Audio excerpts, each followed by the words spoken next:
Bonjour, mon nom est Didier Pittet, je suis professeur de médecine et d'épidémiologie aux hôpitaux universitaires et à la faculté de médecine de Genève. Je suis aussi directeur du programme de sécurité des patients, centre collaborateur OMS pour la sécurité des patients à Genève.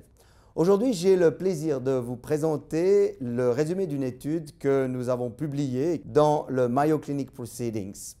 Dans cette étude, nous avons quantifié la colonisation des stéthoscopes des médecins ainsi que des mains des médecins au cours d'un seul examen clinique.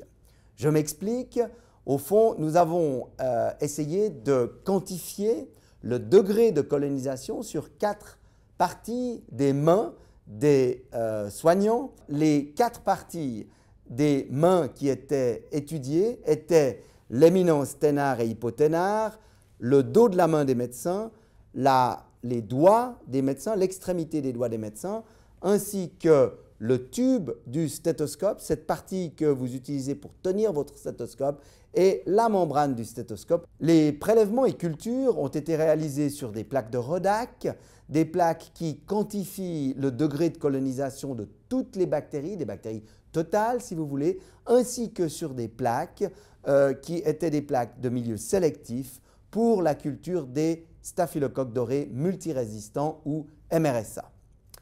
Les résultats sont assez simples. Nous avons étudié 83 malades qui ont été recrutés dans les services de médecine interne et d'orthopédie et nous avons effectué au total environ 500 cultures quantitatives des différentes parties de main ou de stéthoscope.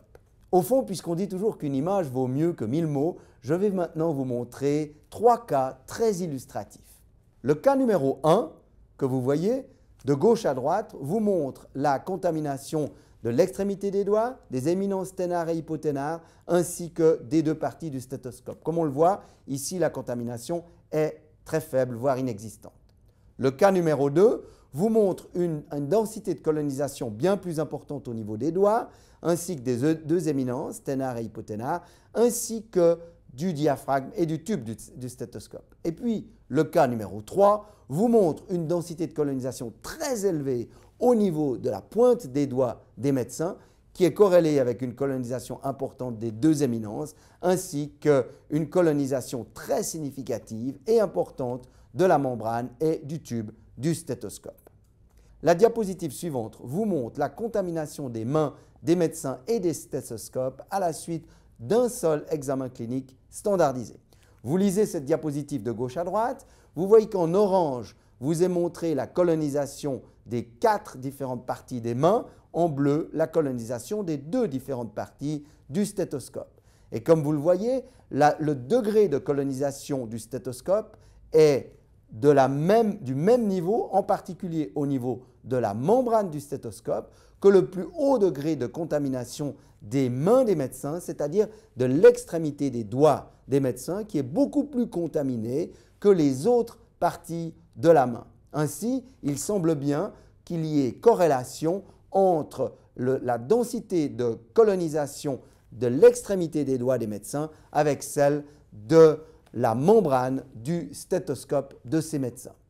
Et sur la diapositive suivante, on vous montre l'association entre le degré de contamination de la membrane du stéthoscope et l'extrémité ou le bout des doigts des médecins.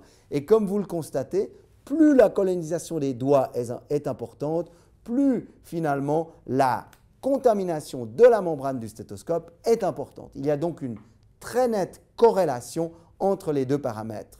Ce que nous avons trouvé pour les bactéries totales, nous l'avons également trouvé pour les MRSA ou les staphylocoques dorés multirésistants. De manière très nette, la partie la plus contaminée des doigts des médecins tenant le stéthoscope est l'extrémité des doigts, bien plus contaminée que les autres parties de la main, et le degré de colonisation de l'extrémité des doigts correspond au degré de colonisation de la membrane du stéthoscope ainsi que du tube du stéthoscope. Donc encore une fois, une corrélation très marquée entre ces 2 degrés de contamination. Plus la contamination des doigts, de l'extrémité des doigts est importante pour MRSA, plus la membrane du stéthoscope sera contaminée de manière importante. En conclusion, On peut dire que les découvertes que nous avons faites dans cette étude sont relevantes pour la clinique de tous les jours, à savoir que la contamination du stéthoscope n'est pas négligeable. En fait, la membrane du stéthoscope est bien plus contaminée que toutes les autres parties de la main du médecin, à l'exception de l'extrémité des doigts. Première conclusion. Deuxième conclusion, eh bien, il est clair que cette contamination est intimement liée, que ce soit pour les germes totaux ou pour MRSA.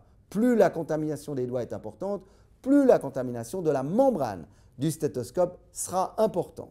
Ces résultats sont importants pour la pratique clinique journalière. Pourquoi? Eh bien parce que finalement, ils suggèrent et pratiquement imposent qu'il faille décontaminer les stéthoscopes après chaque utilisation. Et ceci est vrai pour les soignants, quels qu'ils soient, pour les médecins et concerne bien évidemment également les patients, comme on le comprend bien. Quels sont maintenant les horizons de recherche futurs? Eh bien, il y a essentiellement deux questions auxquelles il faudra répondre.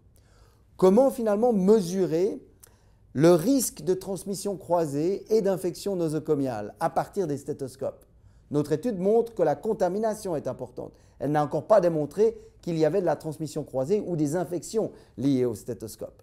Deuxième question de recherche, comment finalement désinfecter ces stéthoscopes, qui sont des instruments fragiles et qui peuvent être détériorés par une décontamination systématique du stéthoscope. Si je vous montre, et j'ai choisi de vous montrer mon ancien stéthoscope qui a au fond 30 ans d'utilisation, vous voyez qu'il a été détérioré par ma pratique, c'est-à-dire qu'il a été détérioré par le fait que je l'ai décontaminé en effet depuis au moins 25 ans après chaque utilisation. Il faudra bien trouver un moyen pour faire en sorte que ces stéthoscopes puissent être décontaminés sans être endommagés comme celui-ci l'a été. Voilà, je pense qu'avec ces résultats, nous n'allons pas nous faire que des amis.